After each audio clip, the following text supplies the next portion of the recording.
Hello, my name is Moran and I have written a book called How to Be a Woman, which is all about that much neglected topic, feminism.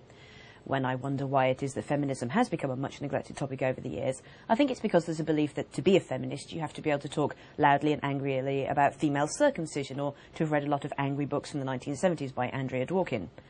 Whilst there's a time and a place for all that kind of thing, I want to show you that there are small, easy-to-fix, petty topics that feminism wants to address in your very own home. As a woman who's been a variety of sizes over the years, I've noticed that comfort eating is generally a woman's thing, and it's also something we don't talk about. However, we will talk about any other kind of comforty, addiction-y kind of behaviour, such as drinking too much or taking too many drugs or being a sex addict like Michael Douglas was for a while before he met the lovely Catherine Zeta-Jones. I want us to stop doing this. I want us to start talking about it, and in the same swaggering, piratical way that we would talk about drinking too much or taking too many drugs. Coming to the office going, I was off my face on mince last night. Or coming in, lying down on the floor and going, I've really got to lay off the cheese for a while. I'm going to go to the countryside for a while and get my head together. One of the questions that I'm asked when I tell people that I'm a feminist, indeed a strident feminist, is, do you hate men? Of course the answer here is no. Of course I don't. I'm related to many men. I'm friends with many men. I've married one of them. The Beatles were all men. I like men. However, it seems to me that after 100,000 years of the patriarchy, men could do with a little rest. Why don't you sit down, take the load off your legs for a while, maybe read the sports section, let the ladies take over the world for a while, and then, in a bit, when you've got your energy back, we can all rule the world together. Pleasant. There are a myriad of political, social and sexual debates to be had about the fads for waxing a women's genitalia that have taken place over the last 10 years, and in the book I tackle them all in a very thoughtful and chin-strokey manner. But in a very visceral manner, I'd just like to point at my gigantic 3D television with 3 spare remote controls, which is what I've bought on the proceeds of not having Brazilians every 4 weeks for the last 10 years. Also, as a bonus round, my down below doesn't look like a child's, it looks like a grown-up woman's.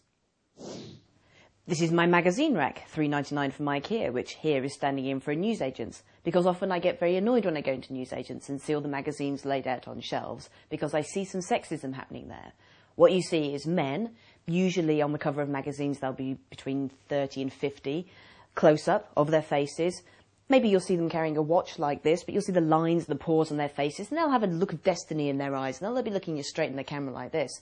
All the ladies, on the other hand, I don't really see anyone over the age of 35, they'll be shot full length, and more often than not, they'll be in this pose, or this pose. Until I see Russell Crowe in a pair of pants with his arse offered up like a prostitute on a street corner, I will know some sexism is happening in my magazines, and I will continue to be quite angry. Let me show you something I suspect you may have in your home. Here are all the shoes that I've bought over the years, and here are all the shoes that I actually wear.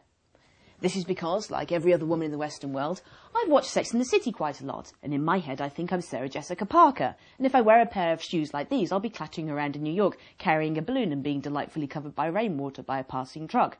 When in reality, of course, when I'm wearing these shoes, after 30 seconds I'm walking around like Tina Turner with a bad knee, and my feet start to hurt and I have to take them off and order a taxi home. I can't help but believe that if feminism was working in the 21st century, we could have shoes that were very beautiful, but that we could actually walk in as well and would be comfortable. And I will know when feminism has won the war when a woman goes up and collects an Oscar for Best Actress in a pair of flip-flops that are comfortable and also covered in diamonds. So that concludes today's lecture on where you can find and use feminism in your own home. Join me again tomorrow when I open my wardrobe door, point at my dresses and go, why don't they all have sleeves? I don't like showing my upper arms.